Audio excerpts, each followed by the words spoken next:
இப்போ உங்கள நேரா பார்த்து நான் ஒரு கேள்வி கேக்குறேன். ஆம், உங்க மூளையோட மையத்துல பார்வைக்கான ஒரு லென்ஸ், அப்புறம் ஒளிய உணரும் செல்கள், இது எல்லாமே கொண்ட ஒரு உண்மையான மூன்றாம் கண் இப்பவும் செயல்பட்டுட்டு இருக்கு அப்படின்னு சொன்னா நீங்க நம்புவீங்களா? ம் இத முதல் முறை கேட்கும்போது ஏதோ சயின்ஸ் ஃபிக்ஷன் படம் மாதிரி தோணலாம். ஆனா பல ஆயிரம் வருஷமா ஆன்மீகவாதிகள் சொன்ன ஒரு விஷயத்த இப்போ பாத்தீங்கன்னா நவீன நியூரோ சயின்ஸ் எப்படி பாக்குது அப்படிங்கிறது தான் இதுல சுவாரஸ்யமே. ஆமா, ஏதோ மாயாஜால கதைன்னு நினைச்சிட்டு இருந்தேன். ஆனா இது தூய அறிவியல். டாக்டர் ஜில் ஆமன் வெக்ஸ்லர் எழுதிய pineal gland and the third eye, அதாவது பீனியல் சுரப்பியும் மூன்றாம் கண்ணும் அப்படிங்கிற புத்தகத்தோட ஆதாரங்களை படிச்சப்போ எனக்கே ரொம்ப ஆச்சரியமா இருந்துச்சு. கண்டிப்பா மனிதர்கள் தங்களை சுற்றியுள்ள உலக உணரும் விதத்தை இது முற்றிலுமா மாத்தக்கூடியது. இந்த விரிவான அலசல்ல, அதாவது இந்த டீப் டைவ்ல இத பத்தி தான் நாம முழுசா பேச போறோம். கரெக்ட். நீங்க தியானம் பண்றவரா இருக்கலாம், இல்ல வேலைப்பழுவுல சிக்கி தவிக்கிற ஒரு சாதாரண கார்ப்பரேட் ஊழியரா கூட இருக்கலாம். ஆனா உங்க அன்றாட வாழ்க்கையில சுய விழிப்புணர்வை, அதாவது செல்ஃப் அவேர்னஸை எப்படி அதிகமாக்குறதுங்கிறத பத்தி ஒரு 15 எளிய உத்திகளை இன்னைக்கு நாம அலச போறோம். ஆமா ஆமா, இதுல என்னை முதல்ல ஈர்த்த விஷயம் என்னன்னா, இந்த நூலாசிரியரான டாக்டர் ஜில் அவங்களோட பின்புலம் தான். அதாவது ஆரம்பத்துல அவங்க ஒரு மெடிக்கல் ஸ்டூடெண்ட். ஓஹோ, மருத்துவ மாணவியா இருந்தாங்களா? ஆமா, மருத்துவ கல்லூரியில அவங்களுக்கு என்ன கத்து கொடுத்தாங்கன்னா, மனித மூளைய மாத்தவே முடியாது, நம்ம ஐக்கியூ அளவெல்லாம் பிறப்பிலேயே தீர்மானிக்கப்பட்டுடுது அப்படின்னு தான். அந்த காலகட்டத்துல மருத்துவ உலகம் முழுவதுமாவே அப்படிதான் நம்பிட்டு இருந்தாங்க இல்லையா? கரெக்ட். ஆனா கலிபோர்னியால நடந்த ஒரு மூளை அலைகள் பரிசோதனை அவங்க பார்வையை மொத்தமா மாத்திடுச்சு. தியானம் பண்றவங்களுக்கும் தியானம் பண்ணாதவங்களுக்கும் இடையே இருக்கிற மூளை அலைகளை, அதான் அந்த EEG-ல ஒப்பிட்டு பார்த்திருக்காங்க. அப்படியா? அந்த பரிசோதனையில அப்படி என்ன பெரிய திருப்புமுனை நடந்துச்சு? பாத்தீங்கன்னா பல வருஷமா தியானம் செய்யற ஒருத்தரோட மூளையில ஆல்பா அலைகள் ரொம்ப சீரா, எந்த ஏற்ற இறக்கமும் இல்லாம தொடர்ந்து வெளிப்படுறத அவங்க நேர்ல பாக்குறாங்க. சாதாரண மனிதர்களுக்கு அந்த அலைகள் தோன்றி மறையும். ஆனா நிலையா இருக்கும்போது மூளையில நியூரல் பாத்வேஸ் புதிதா உருவாகும். ஓ, மூளையோட நரம்பியல் அமைப்பு மாறுமா? இதான் அறிவியல்ல நியூரோபிளாஸ்டிசிட்டி அப்படின்னு சொல்றாங்களா? அதேதான். நம்ம பழக்க வழக்கங்கள் மூலமா மூளையை மறுவடிவமைப்பு செய்ய முடியும்னு அந்த ஒரு நிகழ்வு நிரூபிச்சிடுச்சு. அதனாலதான் அவங்க மூளையோட மையத்துல இருக்கிற பீனியல் சுரப்பி மேல முழு கவனத்தையும் திருப்பினாங்க. சரி, இப்போ எனக்கு ஒரு அடிப்படையான சந்தேகம் வருது. இந்த பீனியல் சுரபி மூளையோட மையத்துல வெளிச்சமே போகாத ஒரு இருட்டுக்குள்ள பட்டாணி சைஸ்ல இருக்கு. அதுல எப்படி நம்ம கண்கள்ல இருக்கிற மாதிரியே ஒளிய உணரும் போட்டோ ரிசெப்டர் செல்கள் இருக்க முடியும்? இதுதான் நம்ம மனித பரிணாம வளர்ச்சியோட மிகப்பெரிய மேஜிக். அதாவது கண்களுக்குள்ள ஒளிய உள்வாங்கும் ரெட்டினாவுக்கும் மூளையின் மையத்தில் இருக்கிற இந்த பீனியல் சுரப்பிக்கும் ஒரு நேரடி தொடர்பு இருக்கு. இருட்டுக்குள்ள அது எப்படி ஒளிய உணரும் நான் யோசிச்சேன். அப்ப கண்கள் வழியா போற வெளிச்சம் தான் காரணமா? ஆமா, இத மருத்துவத்துறையில ரெட்டினோ ஹைப்போ தலாமிக் ட்ராக்ட் அப்படின்னு சொல்லுவாங்க. உங்க கண்கள் வழியா உள்ள போற வெளிச்சம் நரம்புகள் வழியா நேரா போய் இந்த பீனியல் சுரப்பியை தூண்டுது. சூப்பர். அப்படி என்றால் இந்த சுரப்பி நம்ம உடம்புக்குள்ள மறைஞ்சிருக்கிற ஒரு பயாலஜிக்கல் வைஃபை ரூட்டர் மாதிரி செயல்படுதுன்னு சொல்லலாமா? கண்ணுக்கு தெரியாத வெளிச்சம், மின்காந்த அலைகளை எல்லாம் உள்வாங்கி நம்மள ஒரு பெரிய நெட்வொர்க்கோட இணைக்கிற மாதிரி. இது ரொம்ப சுவாரஸ்யமான ஒப்பீடு. ஆனா உயிரியல் ரீதியா பார்த்தா இது இன்டர்நெட் சிக்னல் மாதிரி வெளியில இருந்து டேட்டாவை டவுன்லோட் பண்றதில்ல. மாறாக வெளியில இருக்கிற வெளிச்சம் அப்புறம் இருட்டு, இதுக்கேத்த மாதிரி நம்ம உடம்போட உள்கடிகாரத்தை இது செட் பண்ணுது. அதாவது சர்காடியன் ரிதம் அப்படின்னு சொல்வாங்களே, அதானே? கரெக்ட். இப்போ வெளிச்சம் குறைஞ்சி இருட்டாகும் போது பாத்தீங்கன்னா இந்த சுரப்பி மெலட்டோனின் அப்படிங்கிற ஒரு ஹார்மோனை சுரக்கும். இதுதான் நமக்கு நைட்ல ஆழ்ந்த தூக்கத்தை கொடுக்குது. ஓஹோ, அப்போ அந்த TMT அப்படிங்கிற வேதிப்பொருள் டாக்டர் ஜில்லோட ஆராய்ச்சியில அது ரொம்ப முக்கியமா பேசப்படுதே, அது எப்படி சுரக்குது?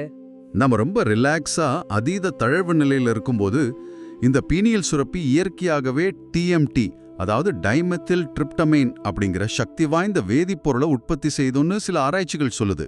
அப்போ அதுதான் நமக்கு ரொம்ப தெளிவான கனவுகளும் ஆழ்ந்த நனவு நிலைகளும் வரத்துக்கு காரணமா இருக்கு இல்லையா? ஆமா ஆமா, இதுதான் அந்த ஆன்மீக அனுபவங்களுக்கும் அடிப்படையா அமையுதுன்னு சொல்றாங்க. இப்போ எனக்கு ஒரு பெரிய கேள்வி வருது. இதெல்லாம் மைக்ரோஸ்கோப், இஜி, பிரெயின் ஸ்கேனர்னும் நவீன அறிவியல் வந்த பிறகு நாம கண்டுபிடிச்ச விஷயங்கள். ஆனா பல 1000 வருஷங்களுக்கு முன்னாடி வாழ்ந்த பழங்கால மனிதர்கள் இதை எப்படி இவ்ளோ துல்லியமா தெரிஞ்சு வச்சிருந்தாங்க? வரலாற்று சான்றுகளை எடுத்து பார்த்தா அது நிஜமாவே பிரமிப்பா இருக்கும். உதாரணமா எகிப்திய நாகரிகத்துல ஐ ஆஃப் ஹாரஸ் அப்படின்னு ஒரு குறியீடு இருக்கு. ஒரு கண்ணோட வடிவம் அது. கேள்விப்பட்டிருக்கேன். அதுக்கு பீனியல் சுரப்பிக்கு என்ன சம்பந்தம்? நீங்க மனித மூளைய பக்கவாட்டுல வெட்டி அதோட குறுக்கு விட்டு தோற்றத்தை பார்த்தீங்கன்னா அந்த எகிப்தியர் கண் குறியீடும் மூளையின் மையத்தில் இருக்கிற பீனியல் சுரப்பியோட அமைப்பும் அச்சசலா ஒரே மாதிரி இருக்கும். அட, இது ஏரேச்சியா நடந்துச்சுன்னு சொல்லவே முடியாதே. நான் கூட புத்த மதத்துல புத்தரோட சிலைகளை கவனிச்சிருக்கேன். நெற்றிக்கு நடுவுல ஒரு புள்ளி மாதிரியான அமைப்பும் தலைக்கு மேல ஒரு கிரவுன் சக்கரமும் இருக்குமே. கரெக்ட். அது மட்டுமா, இந்து மதத்திலையும் ஆக்யா சக்கரம் இல்லைன்னா ஞானக்கண் அப்படின்னு இதை பரவலா பேசுறாங்க. இது குண்டலினி யோகாவுல ஒரு முக்கியமான புள்ளி. ஆமா, இந்து தர்மத்துல ஆண்களும் பெண்களும் நெற்றில சந்தனம் இல்லனா குங்குமம் வைக்கும் பழக்கம் கூட இருக்கு. அதுக்கும் இதான் காரணமா? கண்டிப்பா. நாம தீவிரமா சிந்திக்கும் போதோ இல்ல கவனத்தை குவிக்கும் போதோ மூளையோட முன்பகுதி, அதாவது ப்ரீஃப்ரண்டல் கார்டெக்ஸ் ரொம்ப சூடாகும். அந்த பகுதியை குளிர்ச்சியா வச்சுக்கிறதுக்கும் ஒரு மிதமான அழுத்தத்தை கொடுத்து கவனச்சிதறலை தடுக்கிறதுக்கும் தான் அந்த பழக்கமே உருவானதுன்னு ஆதாரங்கள் சொல்லுது. நம்ம அண்டை நாடுகள் மட்டும் இல்லைங்க, அமெரிக்காவோட $1 நோட்டை திருப்பி பார்த்தா அங்க ஒரு பிரமிடுக்கு மேல ஒளிரும் ஒரு கண் இருக்கும். இது ஃப்ரீமேசன்ரி அமைப்போட குறியீடுன்னு சொல்லுவாங்க. உண்மைதான். அது மட்டும் இல்லாம ஹவாய் தீவுகளோட பழங்கால ஹுனா முறையில கூட வஹாஹமாமா அப்படின்னு ஒரு குறியீடு இருக்கு. இதுக்கு ரகசியங்களை வெளிப்படுத்தும் திறந்த வாய் அப்படின்னு அர்த்தமா. இந்த குறியீடுகள் எல்லாமே எந்த தொடர்பும் இல்லாத வெவ்வேறு கண்டங்கள்ல வெவ்வேறு காலத்துல உருவாகியிருக்கு. அப்படி என்றால் மனித மூளைக்குள்ள உலகளாவிய ஒரு பொதுவான வரைபடம் இருக்கா என்ன? எப்படி எல்லாரும் ஒரே விஷயத்தை சிந்திச்சாங்க? இது நம்ம சிந்திக்க வேண்டிய ஒரு ஆழமான விஷயம்.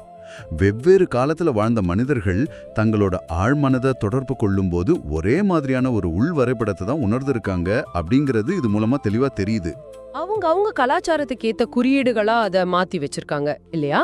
சரி, பழங்கால குறியீடுகள் இப்படி இருக்கட்டும். நாம நேரடியா நம்ம மூளை அலைகளை கட்டுப்படுத்துவதன் மூலமா இந்த உயர் நனவு நிலைய, அதான் ஹையர் ஸ்டேட்டை அடைய முடியுமா?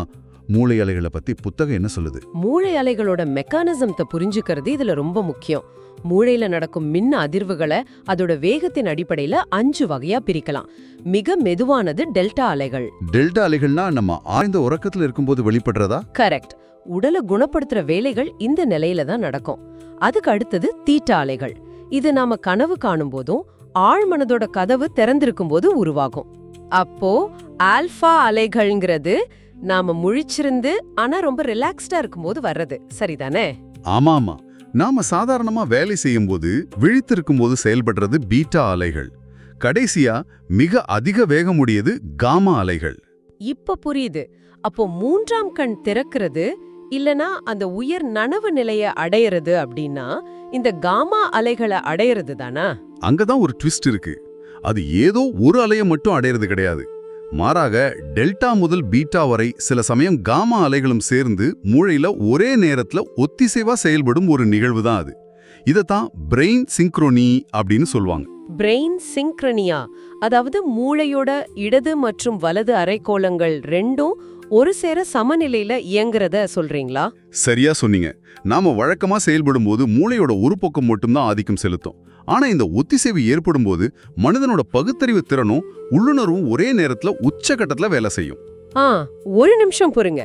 இதெல்லாம் கேக்குறதுக்கு ரொம்ப பிரம்மாண்டமா இருக்கு. மூளையோட 2 பக்கமும் ஒத்தி செய்யணும், டெல்டாவும் பீட்டாவும் ஒன்னா வரணும்.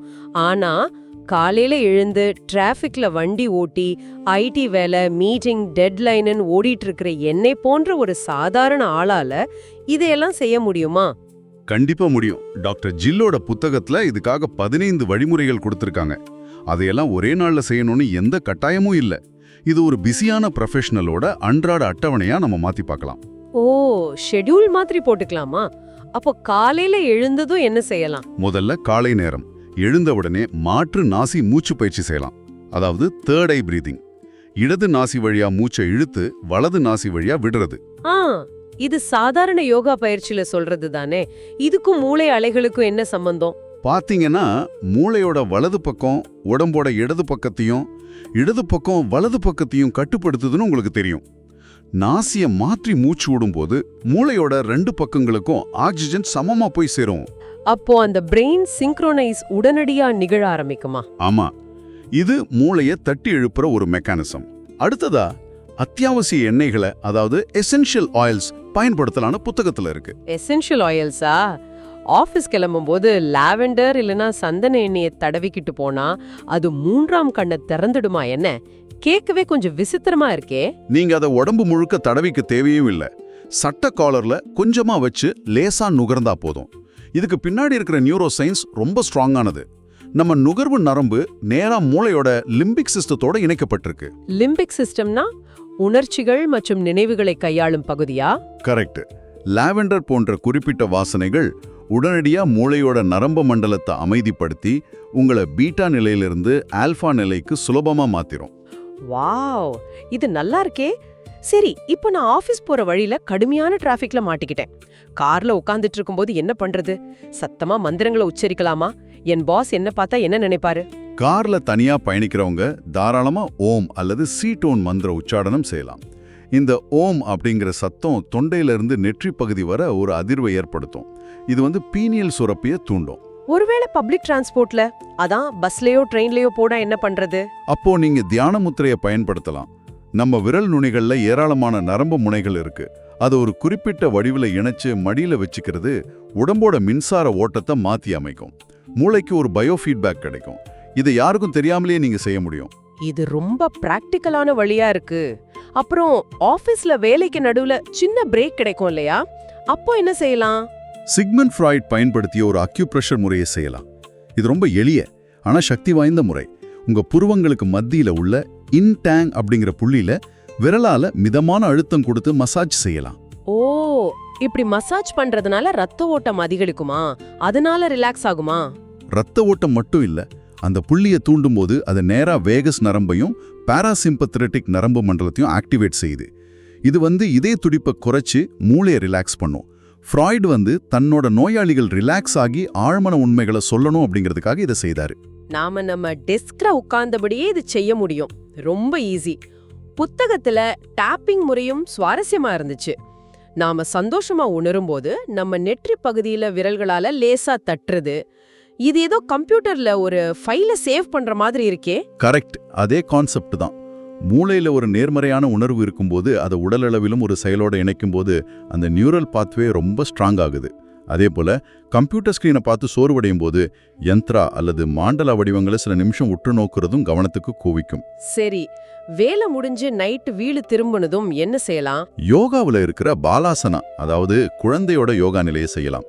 முழங்காலிட்டு அமர்ந்து நெற்றி தரையில படும்படி குனிந்து ரிலாக்ஸ் பண்றது 3ஆம் கண் பகுதிக்கு ஆற்றலை கொண்டு போகும். அதுக்கப்புறம் தூங்க போறதுக்கு முன்னாடி மூளை அலை ஆடியோக்களை கேட்கறது நல்ல பலன் தரும். மூளை தானாகவே அந்த 2க்கும் இடைப்பட்ட ஒரு அதிர்வெண்ணை உருவாக்கி அதை பேலன்ஸ் பண்ணும். இதை பிரெயின் வேவ் என்ட்ரைன்மெண்ட் அப்படின்னு சொல்லுவாங்க. இது உங்களை ரொம்ப ஈஸியா டெல்டா அல்லது தீட்டா அலைகளுக்கு கொண்டு போய் அமைதிப்படுத்தும். அப்புறம் இந்த விஷுவலைசேஷன் பயிற்சி. ஆமா, கண்களை மூடிக்கிட்டு புருவ மத்தியில ஒரு அடர் ஊதா நிற ஒளிய, அதான் இண்டிகோ லைட்டை கற்பனை செய்யற தியானமும் உடம்போட ஒவ்வொரு தசையா தளர்த்தும் பயிற்சிகளும் ஆழ்ந்த உறக்கத்துக்கு ரொம்பவே உதவி செய்யும். இந்த 15 பயிற்சிகளும் மூளை அலைகளை மாத்தும் அப்படின்னு சொல்றது லாஜிக்கா தான் இருக்கு. ஆனா எனக்கு இங்க ஒரு யதார்த்தமான கேள்வி வருது. இப்போ எனக்கு வாடகை கட்டணும், டெட்லைன்கள் இருக்கு, குடும்பத்துல பலவிதமான மன அழுத்தங்கள் இருக்கு. என் அடிப்படை தேவைகளே தீராதப்போ நான் எப்படி இந்த பயிற்சிகள் மூலமா உச்சக்கட்ட நனவு நிலைக்கு செல்ல முடியும்? இது ரொம்ப முக்கியமான கேள்வி. இதை ஒரு பரந்த கண்ணோட்டத்தோட இணைச்சு பார்த்தோம்னா ஆப்ரஹாம் மாஸ்லோவோட உந்துதல் கோட்பாடு நமக்கு விட தரும். மாஸ்லோவோட ஹைரார்கி ஆஃப் நீட்ஸ் அதானே? ஆமா, மனிதனுக்கு முதல்ல உணவு, இருப்பிடம் போன்ற அடிப்படை தேவைகள் பூர்த்தியாகணும். அதுக்கப்புறம் பாதுகாப்பு, அன்புன்னு ஒவ்வொன்றா நிறைவேறின பின்னர் தான் அவன் சுய உணர்தல், அதாவது செல்ஃப் ஆக்சுவலைசேஷன் அப்படிங்கிற விழிப்புணர்வை நோக்கி நகர முடியும்னு மாஸ்லோ சொல்றாரு. அப்படி என்றால் நம்ம அன்றாட வாழ்க்கையில ஒரு ஸ்டெபிலிட்டி, ஒரு ஸ்திரத்தன்மை வந்த பிறகுதான் இந்த பயிற்சிகள் பலன் தருமா? என்னால இப்போ ஒன்னும் பண்ண முடியாதா? அப்படி கிடையாது. உங்க அன்றாட வாழ்க்கையிலேயே நீங்க விழிப்புணர்வோட செயல்பட்டா அந்த தடைகளை ஈஸியா கடக்க முடியும். இதுக்காக பெரிய இமயமலைக்கு சென்று தியானம் செய்ய வேண்டியதில்லை. மதிய உணவு சாப்பிட்ட பின் எச்சில் பாத்திரங்களை கழுவும் போது கூட நீங்க தியானம் செய்ய முடியும்னு புத்தகம் சொல்லுது. என்னது? பாத்திரம் கழுவுறது எனக்கு ரொம்ப சலிப்பான வேலையாச்சு. அதுல எப்படிங்க தியானம் செய்யறது? அங்குதான் விஷயமே இருக்கு. சலிப்பான வேலைகளை செய்யும்போது நம்ம மூளை ஆட்டோ பைலட் மோடுக்கு போயிடும். அதாவது கை பாத்திரம் கழுவும், ஆனா மூளை வேற ஏதோ யோசிச்சுட்டு இருக்கும். இதுக்கு காரணம் மூளையோட டிஃபால்ட் மோட் நெட்வொர்க். இதை நாம பிரேக் பண்ணணும். அது எப்படி பிரேக் பண்றது? பாத்திரம் கழுவும் போது அந்த சிங்க் பக்கத்துல நிக்கிற உணர்வு, தண்ணியோட குளிர்ச்சி, சோப்போட வழுவழுப்பு, இப்படி ஒவ்வொன்னையும் ஒரு ஸ்லோ மோஷன் படம் பார்க்குற மாதிரி ரொம்ப துல்லியமான விழிப்புணர்வோட செஞ்சு பாருங்க. இதான் ஹைப்பர் அவேர்னஸ் எக்ஸசைஸ். ஓ, இது நம்ம மூளைய ஆட்டோ பைலட் மோட்ல இருந்து வெளியே கொண்டு வந்து நிகழ்காலத்துல வாழ பழக்குது, அப்படிதானே? இந்த சின்ன சின்ன அன்றாட விழிப்புணர்வு பயிற்சிகள் தான் உங்களை அந்த மாஸ்லோவோட பிரமிடுக்கு மேல சுலபமா கொண்டு போகும். ரொம்ப அருமையா சொன்னீங்க. இன்னைக்கு நாம நிறைய விஷயங்களை அலசி இருக்கோம்.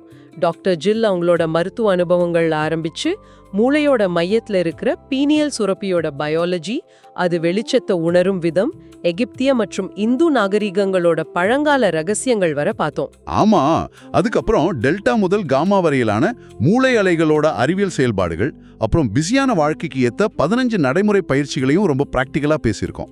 ஆமா, நாங்க இங்கே பகிர்ந்த தகவல்கள் எல்லாமே டாக்டர் ஜில் அவங்களோட புத்தகத்துல இருக்கிற ஆதாரங்கள் அடிப்படையா வச்சு சொன்னதுதான். அதை அப்படியே உங்ககிட்ட கொண்டு சேர்த்திருக்கோம். இந்த வழிமுறைகள்ல உங்க நேரத்துக்கும் இயல்புக்கும் எது பொருந்ததோ அதை தேர்ந்தெடுத்து பரிசோதித்து பார்க்கறது முற்றிலுமா உங்க விருப்பம்தான். கண்டிப்பா எல்லாரும் அவங்கவங்களுக்கு ஏத்த மாதிரி இதை ட்ரை பண்ணி பார்க்கலாம். தொடர்ந்து பல வருஷமா ஆழமா தியானம் செய்யறவங்களுக்கு அவங்களோட நெற்றிக்கண்ணுக்கு நேரா இருக்கிற மண்டை ஓட்டு பகுதி, அதாவது அந்த போனி பிளேட்ஸ், அது மெலிதா மாற தொடங்குது அப்படின்னு டாக்டர் ஜில்லோட ஆதாரங்கள் சொல்லுது. ஓஹோ, இது உண்மையிலேயே நியூரோ சயின்ஸ் மற்றும் மனித உடலியல் பார்வையில ரொம்ப ஆச்சரியமான ஒரு பதிவு தான். அத நானும் யோசிக்கிறேன். தியானம் செஞ்சா மூளையோட நியூரல் அமைப்பு மாறும்னு நாம பார்த்தோம். ஆனா அது மனித உடலோட பௌதீக அமைப்பையே, அதாவது மண்டையோட்டையே மெலிதாக்குது அப்படின்னா மனித பரிணாம வளர்ச்சி இன்னும் முடிவடையலையா? உயர் நனவு நிலைக்கேற்ப மனித உடல் தன் பௌதீக அமைப்பையே இப்பவும் மாத்தி அமைச்சுக்கிட்டு இருக்கா? என்ன ஒரு ஆச்சரியம்! இந்த வியப்பான கேள்வியோட இன்றைய விரிவான அலசலை நம்ம நிறைவு செய்வோம். நீங்களும் இதை பத்தி கொஞ்சம் சிந்திச்சு பாருங்க.